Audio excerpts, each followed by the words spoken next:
하나님은 사랑이시라. 스페인어로 Dios es amor. 그러죠. 우리가 아직 죄인 되었을 때에 그리스도께서 우리를 위하여 죽으심으로 하나님께서 우리에 대한 자기의 사랑을 확정하셨느니라. 로마서 5장 8절 말씀. 우리 신앙생활에 또 성경 말씀에 거의 핵심이 되는 말씀이죠. 그 정도로 우리는 잘 아는 말씀입니다. 제가 이제 거의 인생을 한 3분의 2가량 살았지 않았나 생각을 하는데 3분의 2가량의 인생을 살아오면서 또 저는 태어나기 전서부터 선택의 여지가 없이 부모님의 영향으로 그리스도인이 되어서 살아오면서 이제는 굳이 더 이상 종교인으로 살아갈 필요가 없겠다. 다시 말해서 세상의 허다한 종교들, 그 종교들 속에 있는 수많은 종교인들 중에 나는 한 종교인이 되고 싶지 않다. 그런 종교인으로 살아가고 싶지 않다라는 생각이 참 많이 듭니다. 제 개인적인 이제 신앙 생활을 이때까지 살아오면서 이렇게 돌아볼 때에 저도 참 많은 부분에서 세상 종교와 비슷한 그런 행위나 또 내 신앙 생활 속에서 샤머니즘적인 그런 요소들이 있었지 않았나 하는 것을 지금 충분히 짐작해 볼 수 있습니다. 제가 한 몇 년 전에, 몇십 년, 한 2, 3년 전에 노방 전도를 나간 적이 있습니다. 교회에서. 그래서 이제 그 쇼핑몰 그 안에 가니까 이제 그 스토어 바로 밖에 있는 벤치에 어떤 백인 남자가 이렇게 심심한 표정으로 앉아 있는 거예요.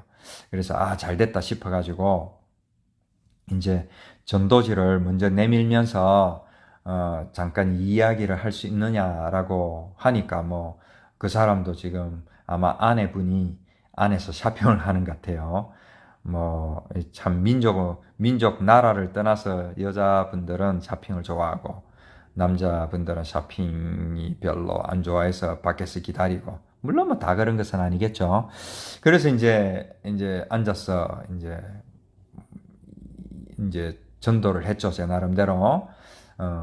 저의 그런 감정들을 섞어가면서 그리고 전도지에 또 몇 구절도 읽어가면서 하나님은 살아서 역사하신다고 그렇게 이제 막 전도를 했던 것이죠.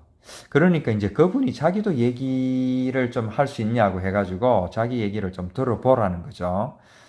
그래서 이제 그 사람 말인즉슨 이제 옛날에 그 소련 시절, 소비에트 연방이라 그러죠. 소련 시절에 이제 이렇게 소련이 무너지면서 많은 나라들이 이제 독립을 하고 했는데 그 주변 나라들 속에서 이제 잦은 내전이 있었죠. 근데 이제 이분도 자기 그 가족 5명이 그런 내전의 소용돌이 속에서 정말 막 3번이나 죽을 고비를 넘기고 구사일생으로 살았다라는 것입니다. 제가 알기로도 역사적으로 보면은 거기에 인종 청소, 학살 막 그런 것들이 있어가지고 이거는 누구를 가리고 말고가 없이 무조건 인종이 다르면은 그냥 싸그리 막 학살을 하는 그 속에서 이분이 이제 이분의 가족이 살아남았다라는 것입니다. 그러면서 이제 그 아이들이 이제 미국으로 와서 다 의사가 되고 변호사가 되고 이래가지고 지금 정말 어려움 없이 잘 살고 있다고 하면서 이 모든 것이 알라의 도움이고 은혜라는 것입니다. 야, 저는 그때 너무 충격을 받았죠. 이런 일들은 기독교에만 있어야 되는데 어떻게 이런 것이 다른 종교에도 있을 수가 있지? 물론 어렴풋이 짐작은 했지만은 이렇게 직접적으로 들은 것은 아마 그때가 처음이었지 않나 하는 것이죠. 벌써 한 15년, 거의 15년 정도 된 것 같아요. 그래서 이제 그때서부터 이제 그 전에 이제 막연하게 품어왔던 그 의구심들을 다시 이제 되새기면서 이제 계속 그쪽으로 이제 말씀을 보면서 제 나름대로 이제 하나 발견한 것이 이 세상에는 일반 법칙이 있는 것이죠. 각 종교마다 자기들 나름대로의 어떤 뭐 법칙이 있고 뭐 있을 수 있지만은 그 모든 세상 사람들을 다 아우르는 일반 법칙이 있는데 어떤 특정한 종교를 떠나서 또 뭐 종교가 없다고 하더라도 뭐 똑똑하거나 재주가 있는 사람들은 뭐 잘 살게 되어 있고 또 뭐 아무리 특정한 종교가 자기들의 신의 축복이라고 하는 것들도 이미 다른 종교들에도 이미 있는 것이죠. 그리고 또 뭐 우연히 일어나는 일들도 참 많이 있는 것 같고 그 우연 속에서도 이렇게 뭐 쉽게 말해서 어떤 좋은 쪽으로 우연히 일어날 수도 있고 안 좋은 쪽으로도 우연히 일어날 수 있고 이러한 일들이 어떤 일반 세상의 법칙 속에서 모든 사람들에게 동일하게 일어날 수 있더라는 것입니다. 막 기도해가지고 하버드대 갔다 그러는데 뭐 그 하버드대는 뭐 무슬림도 있고 뭐 종교를 없는 사람도 있고 뭐 별의별 사람들이 그 뭐 세계 제1의 대학, 인류 대학에 다 갈 수 있는 것이죠. 기독교인만 가는 것이 아닌 것이죠. 그래서 이제 우리가 이런 부분들을 이렇게 객관적으로 좀 보지를 못하고 교회에만 갇혀서 이런 보편적인 상식을 잘 못 보거나 아니면은 애써 그 보고 싶어 하지 않거나 하는 것이 우리의 어떤 신앙생활에 많은 부분을 차지하고 있는 것이 아닌가 하는 것입니다. 그런 어떤 우리가 너무 하나님을 열심히 믿기 때문에 그런 너무나도 극적이고 기적적인 일들이 교회에만 있어야 된다라고 우리는 은연중에 이렇게 생각을 하고 그렇게 믿는 것이죠. 그런데 우리는 그 속에 취해서 세상이 어떻게 변하는지 그 우물한 개구리식으로 그 안에만 갇혀가지고 그 세상의 변화에 따라가지 못하고 그 자기들의 그 신념 또 자기들의 고집만 붙들고 사는 이런 것을 이제 갈라파고스적이라 그러죠.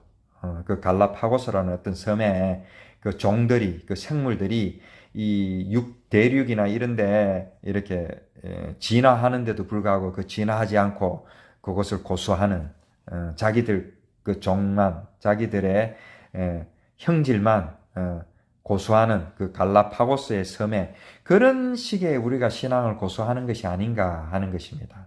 그런 차원에서 하나님은 사랑이시라라는 제목을 가지고 이 사랑이라는 이 단어를 우리가 좀 보기를 원하는데 너무 진부하고 뻔한 말씀이 될 수 있지만은 이 말씀을 우리가 제대로 이해하지 못하면은 마찬가지로 우리가 신앙생활을 한다고 하면서도 허다한 세상 종교 중에 하나가 될 수밖에 없는 그런 종교 생활을 할 가능성이 있지 않나 하는 것입니다. 기독교는 사랑의 종교라는 얘기를 한때는 많이 회자가 되었던 적이 있었죠. 아마 여러분들도 뭐 많이 들어봤을 것입니다. 그러나 요즘은 잘 못 듣는 것 같아요. 이제 하도 교회 다니는 사람들이 사랑을 베풀기보다는 뭐 남을 해코지하고 뭐 사기를 많이 쳐서 그런지 그래서 이제 실제로 이 사랑이라는 이 단어를 이제 성경 전체에 통틀어서 이렇게 검색을 해보니까 한 800번 정도 나오는데 많이 나오는 것이죠. 그래서 이 사랑이라는 이 단어를 우리가 단순히 그냥 세상적인 어떤 정의에 머물러 버리면 세상적인 어떤 도덕적인 윤리적인 그런 사랑으로 해석을 해가지고 이 성경 속에서 다른 말씀들과 해석을 하게 되면은 우리의 신앙이 상당히 헷갈릴 수가 많은 것입니다. 사랑이라는 이 단어의 히브리어는 아헤브라 그럽니다. 아헤브. 그리고 이제 헬라어로는 우리가 잘 알다시피 아가페가 있는 것이죠. 히브리어 자음들의 그 의미를 만약에 안다면은 이 I have라는 자음들을 가만히 놓고 보면은 그 자음들이 가르치는 것이 하나 있습니다. 그 자음들이 분명히 우리에게 들려주는 얘기하는 것이 있는 것이죠. 저는 그런 히브리어 단어의 그 자음들, 옛날에는 히브리어는 모음이 없습니다. 자음만 있는 것이죠.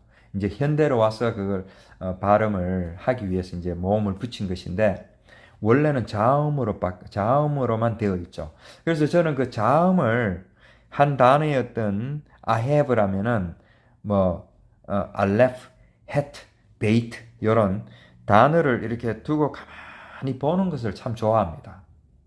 그러면은 제가 좀 상상력이 좀 풍부해서 그런지 그 자음들이 막 무슨 말을 하거나 막 이렇게 요동을 치는 것 같은 그런 상상을 제가 할 때가 많은 것이죠.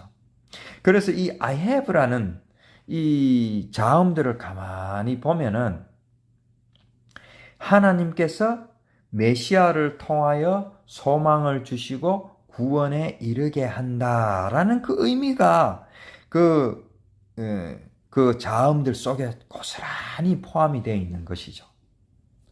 헬라어 아가페는 우리가 말할 것도 없이 조건 없는 사랑, 거룩하고 조건이 없는 사랑, 이런 것으로 우리가 해석을 희생하는 사랑, 그런 것들 라고 할 수가 있겠죠. 그래서 이것을 정리를 해보면은 성경이 말씀하는 사랑이라는 것은 우리가 그냥 상식적으로 알고 있는 인류 보편적인 남에게 베풀고 도덕적으로 또 윤리적으로 남을 이렇게 사랑하는 그런 거라기보다는 메시아를 통하여서 우리를 구원케 하심으로 하늘나라의 백성이 된다라는 그 의미가 있기 때문에 이 사랑이라는 단어는 반드시 구원이라는 개념이 포함되어야 된다라는 것이 이 성경 말씀에서 말하는 사랑이라는 것이죠.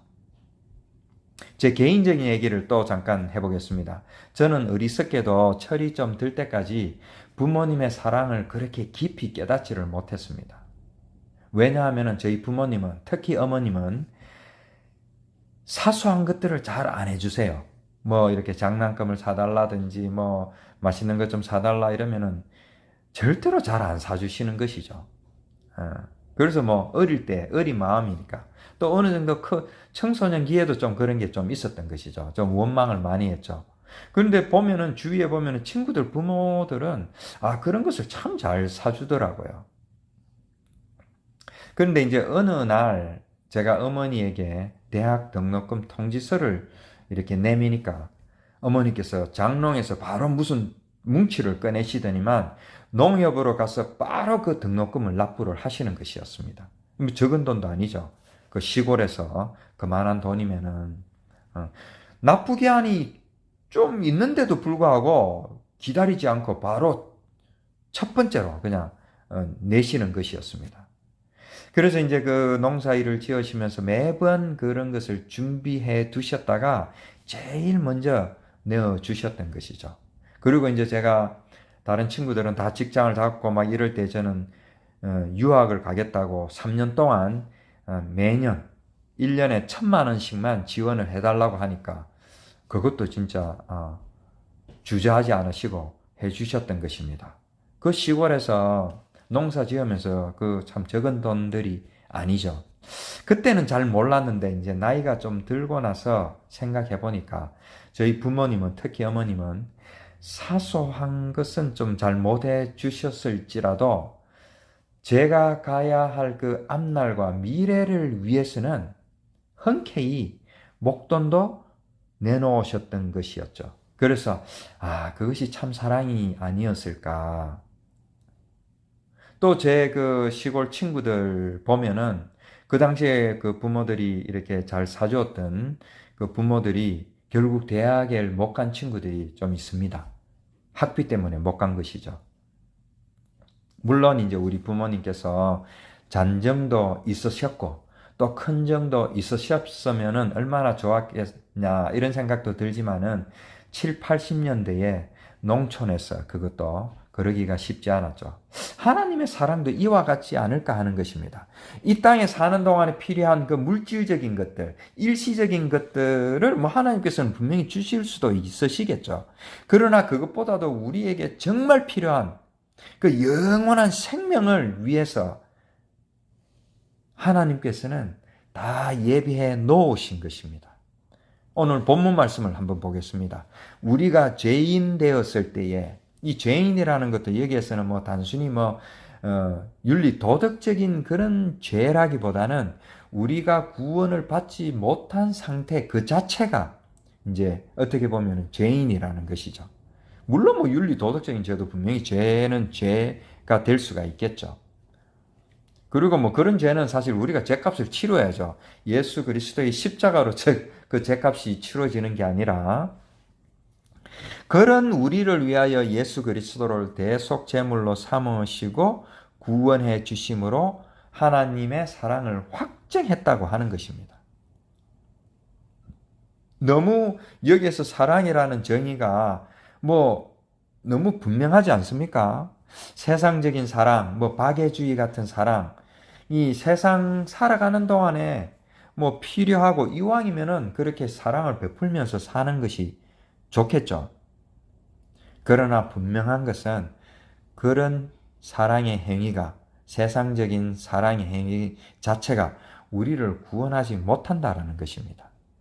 왜냐하면 그러한 사랑은 예수 그리스도 없이도 얼마든지 가능한 것이고 그렇기 때문에 구원하고는 별 상관이 없는 것이죠. 그래서 성경 말씀 속에서 사랑이라고 하는 것은 절대적으로 우리를 구원에 이르게 하는 그러한 사랑이라는 것입니다. 그런데 또 하나 제가 사랑이라는 단어를 검색하면서 좀 특이한 것을 좀 발견했습니다. 예수님께서 그 율법 교사가 영생을 얻기 위해서는 어떻게 해야 되느냐라고 물었을 때에 너는 두 계명을 지키는데 첫 번째는 하나님을 사랑하고 둘째는 이웃을 네 몸과 같이 사랑하라. 이 두 계명을 지켜야지 네가 영생을 얻을 수 있다라고 말씀을 하는 것입니다. 그렇기 때문에 이 사랑이라는 것은 영생의 조건이 되는 것입니다.